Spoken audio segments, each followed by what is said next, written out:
Praise the Lord. சங்கீதம் 107 1ஆம் வசனம் இவ்வாறு கூறப்படுகிறது: கர்த்தரை துதியுங்கள், அவர் நல்லவர், அவர் கிருபை என்றும் உள்ளது என்று கூறப்பட்டுள்ளது. கர்த்தரை நாம் துதிக்க வேண்டுமாம். எப்பொழுது துதிக்க வேண்டும் ஆண்டவர் உங்களுக்கு கற்றுத்தரப் போகிறார். அது எப்படின்னா, கர்த்தரால் சத்ருவின் கைக்கு நீங்களாக்கி மீட்கப்பட்டு கிழக்கிலும் மேற்கிலும் வடக்கிலும் தெற்கிலும் உள்ள பல தேசங்களிலிருந்தும் சேர்க்கப்பட்டவர்கள் அப்படி சொல்ல கடவர்கள். கிழக்கிலும் மேற்கிலும் சத்ருவின் கைக்கு நீங்களாக்கி மீட்கப்பட்டு, அப்போது நம்ம கர்த்தரால் சத்ருவின் கைக்கு நம்ம நீங்களாக்கி மீட்கப்பட்டிருக்கோம். மீட்கப்பட்ட நாம் கிழக்கிலும் மேற்கிலும் வடக்கிலும் தெற்கிலும் உள்ள பல தேசங்களிலிருந்தும் சேர்க்கப்பட்டவர்கள். அப்போ எல்லா தேசத்துலேயும் சேர்க்கப்பட்டவங்க இப்படி சொல்லணுமா: கர்த்தரை துதியுங்கள், அவர் நல்லவர், அவர் கிருபை என்றும் உள்ளது. அப்போ நம்ம கர்த்தரை நம்ம துதித்து கொண்டே இருக்க வேண்டுமா. அவருடைய கிருபையின் நிமித்தம் நம்ம அவரை துதிக்கணுமா. இன்னொரு இடத்துல என்ன இருக்குன்னா, தேவாதி தேவனை துதியுங்கள், அவர் கிருபை என்றும் உள்ளது என்று இருக்கும்.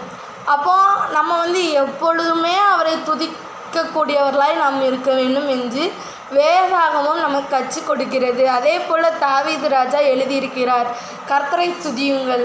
அவர் நிறைய நெருக்கத்தில் தான் அவர் இருப்பார். யார்? தாவீது ராஜா. எப்படின்னா, அநேக துன்பத்துலேயும் துயரத்துலேயும் தான் அவர் இருப்பார். அப்போ கூட 106:1 கூட சொல்லியிருக்கு: அல்லேலூயா, கர்த்தரை துதியுங்கள், அவர் நல்லவர், அவர் கிருபை என்றும் உள்ளது. எல்லா வச்சனையும் அவர் எப்படின்னா வல்லமையான செய்கைகளை சொல்லி அவருடைய துதியெல்லாம் பிரஸ்தாபப்படத்தக்கவன் யாருன்னு சொல்லி கேட்டிருக்காரு. நியாயத்தை கைக்கொள்கிறவர்களும் எக்காலத்திலும் நீதியை செய்கிறவர்களும் பாக்கியவான்கள்னு சொல்லி போட்டிருக்கு. அப்போது நாம் கர்த்தருடைய வல்லமையான செய்கைகளை சொல்லி அவருடைய துதியெல்லாம் பிரஸ்தாபப்படத்தக்கவர்களாய் நாம் இருக்க வேண்டுமா. அப்படிப்பட்ட வசனத்தை ஆண்டவர் நமக்கு காட்டுகிறார். அதே போல் யோசபாத் ராஜா, என்னடா எல்லாத்துலேயும் யோசபாத் ராஜா வராரேன்னு பார்க்காதீங்க. யோசபாத் ராஜா என்ன பண்ணுவாருன்னா, யோசபாத் ராஜா என்ன பண்ணுறாரு தெரியுமா? அவங்க என்ன பண்ணுறாங்கன்னா, யுத்தத்துக்கு போகும்போது பாடகரை நிறுத்தி கர்த்தரை துதியுங்கள், அவர் நல்லவர், அவர் கிருபை என்றும் உள்ளது என்று பாடன்னு சொல்லி விட்டுருந்தார். 21ஆம் வசனம் 2 நாளாகமம் 20:21 பரிசுத்தமுள்ள மகத்துவத்தை துதிக்கும் ஆயுதம் அணிந்தவர்களுக்கு முன்பாக. அப்போ யுத்தத்துக்கு போக கூட்டி கூட அவர் கர்த்தரை துதிக்க தான் செஞ்சுருக்காரு. அப்போ நம்ம கஷ்டத்துலேயே நம்ம அவரை துதிக்க வேண்டும். நல்லது நடந்தால் ஆண்டவரே உமக்கு சோஸ்ரம், உமக்கு நன்றி சொல்லி அவருடைய நாமத்தை நம்ம உயர்த்துறதை விட, நாம் கஷ்டத்தில் நம்ம இருக்கும்போது, கஷ்டத்தில் நாம் வாழும்போது கூட நாம் அவரை துதிக்க வேண்டும். அப்போ யுத்தத்துக்கு போகிறவங்க யாரை முன்னாடி நிறுத்துவாங்கன்னா, போர் செய்கிறவங்களாலும் நிறுத்தணும். ஆனால் இவர் என்ன பண்ணுறாரு? பாடகரை நிறுத்தி எக்காலம் ஊதி அவர் பாடுறவங்களை கர்த்தரை துதியுங்கள், அவர் நல்லவர், அவர் கிருபை என்றும் உள்ளது. எல்லா வயசுலையும் நம்ம அவர் நல்லவராக தான் இருக்கார். ஏன்னா நம்ம எல்லா காரியத்துலேயும் எப்படின்னா, நம்ம இது நமக்கு அது கஷ்டமாக தெரியும்.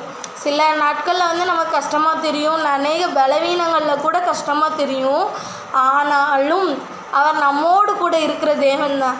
அப்போ அவர் நல்லவராக தான் இருப்பார். அதில் உங்களுக்கு ஏதாவது ஒரு படிப்பினையோ இல்லை உங்களுக்கு ஏதாவது ஒரு காரியத்தையோ ஒரு நன்மையையோ செய்கிறதுக்கு தான் ஆண்டவர் அதை அனுமதிச்சிருப்பார். அதனால் நம்ம கஷ்டத்துலேயே அவரை நம்ம துதிக்கலாம்.